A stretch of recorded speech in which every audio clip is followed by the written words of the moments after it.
Hey everybody, again here at PA Country Cluckers. I want to talk about 3 plants. This one, that one, and that one. And here we have the most invasive weed, the Frenchy Bolchesa. It's a very noxious weed, constantly emanating ticks and fleas to take and put inside the house, because all houses need ticks and fleas. First plant we're going to talk about is this guy right here. This is a stinging nettle. Don't touch. Yeah, it hurts. It hurts. Don't touch. The leaves of this plant actually can make rennet. Those of you who don't know what rennet is, if you've ever had cheese, rennet is the protein that's used to curdle the cheese and curdle the milk to make the cheese. At least I think so. If I'm wrong, let me know. All 5 of my subscribers. Next week we're going to talk about, this one's a little harder to identify. Well, easy to identify, but yet hard to identify. This right here, notice it's spindly, and you look down at the leaves. The leaves have a texture. They have like, it's almost like a sandpaper texture. You'll know it when you feel it. It almost feels like it's got little pricklies on it, but fortunately our skin doesn't bother us. So what we're looking at here, and by the way, this is the chicory.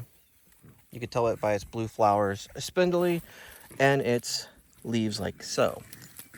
Nice thing about this is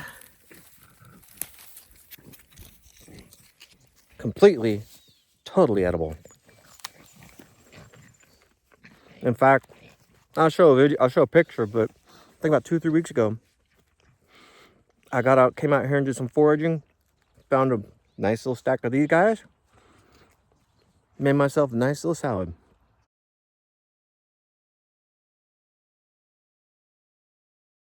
With some vinaigrette dressing. Oh, it was good. Also found out red wine vinegar does not pair well with Parmesan cheese. I'll just let that. Last plant I want to talk about is this monstrosity here. Easy to identify. Nice red stalk, nice big leaves, and it has berry clusters. This is a pokeweed. Don't eat that. They'll make you die.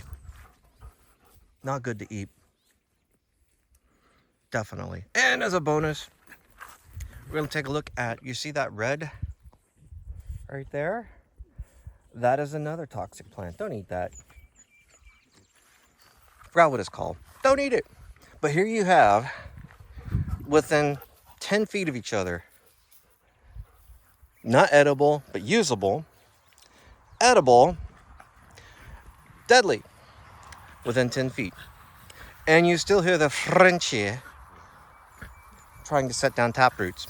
So those of you who've ever wondered what this pretty flower is, it's not just a pretty flower. It's not actually, it's not just an edible leaf, Here's my leaf here with my bite off of it.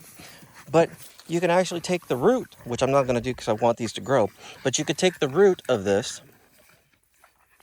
dry it out, and use it as a coffee substitute. So when the coffee runs out, hey, you can make your own. Those of you who are wondering what this tastes like, it tastes just like a bitter radicchio. But put some vinegar on it.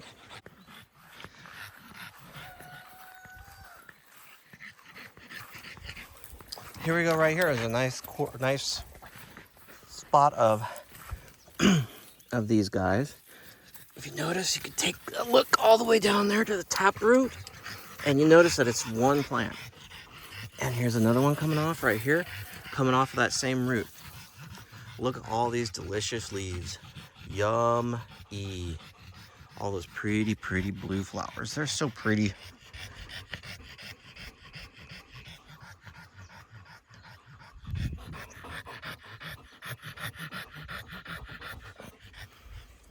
It's funny that once you've identified something and you really know what its uses are, and you start to really like it, how common it becomes.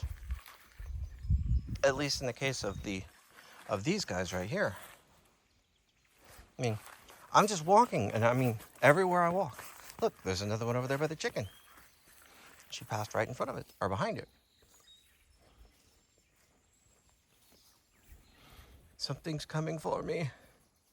Oh no, what could it be? It's probably another chicken. Hopefully it's not one of the babies. Nope. Last thing I think we're going to take a look at today is babies got moved. Of course they dumped their food bowl.